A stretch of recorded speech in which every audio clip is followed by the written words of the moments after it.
था, वहां पर एक आदमी पहाड़ पर पत्थर तोड़ने का काम करता था। उसको अपनी जिंदगी से कोई गिला शिकवा नहीं था। पूरा दिन वो काम करता, मेहनत करता, दिन के एंड में जो थोड़ा बहुत पैसा मिलता वो जा करके अपने परिवार के साथ में थोड़ा सा टाइम स्पेंड करता और चैन से सो जाता।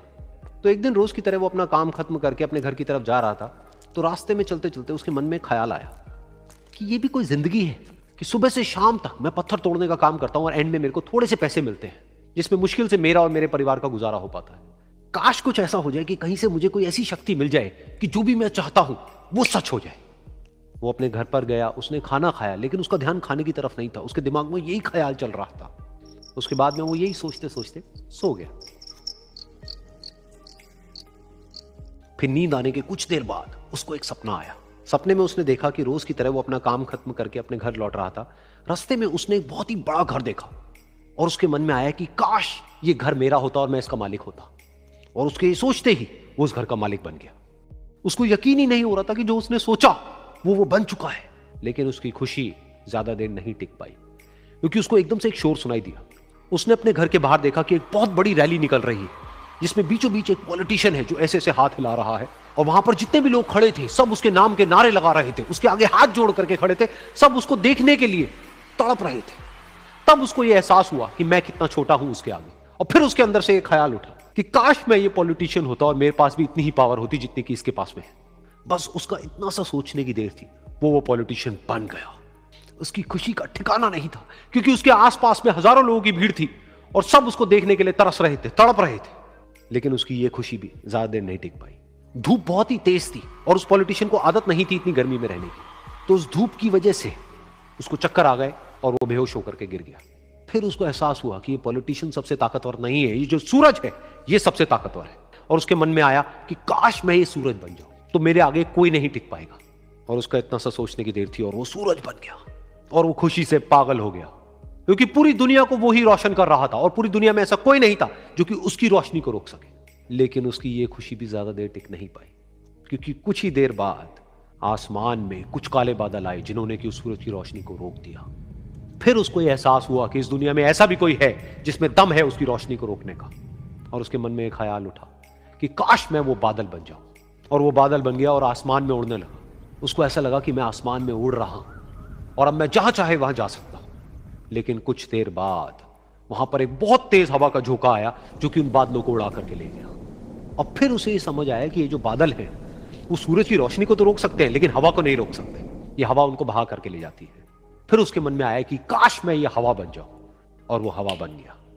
हवा बनने के बाद में उसको अपने अंदर एक अलग ही ऊर्जा का अनुभव हुआ। वो चाहे तो आराम से बहता और चाहे तो आंधी बन करके, तूफान बन करके, जिसको भी चाहे उड़ा करके ले जाता। उसको ये विश्वास होने ही लगा था कि इस दुनिया में सबसे ज्यादा शक्तिशाली मैं हूं। लेकिन तभी उसके सामने आया एक पहाड़। उसने अपनी पूरी ताकत लगा दी, लेकिन उस पहाड़ को वो इतना सा भी नहीं हिला पाया। तब उसको यह एहसास हुआ कि इस दुनिया में कोई है जो हवा से भी ज्यादा शक्तिशाली है, जिसमें दम है उस हवा को रोकने का। फिर उसके मन में आया कि काश मैं ये पहाड़ होता। और वो पहाड़ बन गया।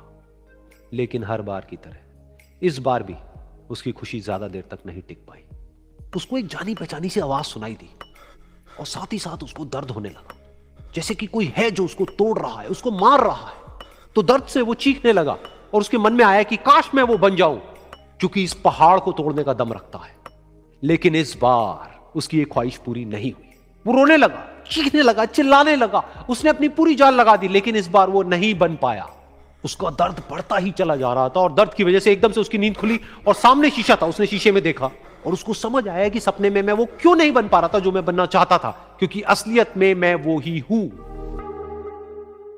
दुनिया सुनना नहीं देखना पसंद करती है कि आपने क्या किया। जिंदगी में कामयाब होने के लिए याद रखिएगा, ये मायने नहीं रखता है कि आपने कितना किया, मायने ये रखता है कि आप कितना कर सकते थे। जब लंका में पुल बनाया जा रहा था पत्थरों को जोड़ जोड़कर सीता माँ को लाने के लिए, तो बंदरों के साथ साथ गिलहरियाँ भी वहाँ पत्थर भर रही थी। तो इन सब से कितना पत्थर ही उठेगा। एक बंदर आया तो उठा के फेंक दिया गिलहरी को, भाग यहाँ से, तो इतनी पत्थर बीच में ला रही है। तो मर्यादा पुरुषोत्तम राम के पास वो जाके गिलहरी गिरी, तो गिलहरी को वो प्यार प्यार से सहलाए थे ना, तो ऐसा कहा जाता है कि इस पे जो निशान है गिलहरी के पीठ पे, वो राम जी का है। राम जी ने उस बंदर को बुलाया और कहा कि देखो तुम इतना विशाल पत्थर उठा रहे हो तो तुम्हारा शरीर भी विशाल है, ये गिलहरी इतना बड़ा पत्थर उठा रही है जितना इसकी क्षमता है। तो आप अगर कामयाब होना चाहते हैं तो आप ये मत सोचिए कि आप हमने आज 8 घंटे पढ़ लिए या 8 घंटा मेहनत किए, आप ये सोचिए कि आप कितना कर सकते थे। और देखिए, जो सपने देखते हैं उनके लिए तो पूरी रात छोटी पड़ जाती है, और सपने पूरे करने वाले के लिए पूरा दिन छोटा पड़ जाता है। अगर आपके अंदर जिम्मेदारी है ना, तो आप यकीन मानिए आप चैन से सो नहीं पाएंगे। जिम्मेदारी ऐसी चीज होती है जो रातों की नींद छीन लेती है। रात में जगने वाला हर लड़का आशिक नहीं होता। पैसा और समय में तालमेल बिठाना बहुत जरूरी होता है। पैसा कहता है कि तू कुछ करेगा तो हम आएंगे, जबकि लोग गलती करते हैं, लोग कहते हैं कि पैसा आएगा तब हम कुछ करेंगे।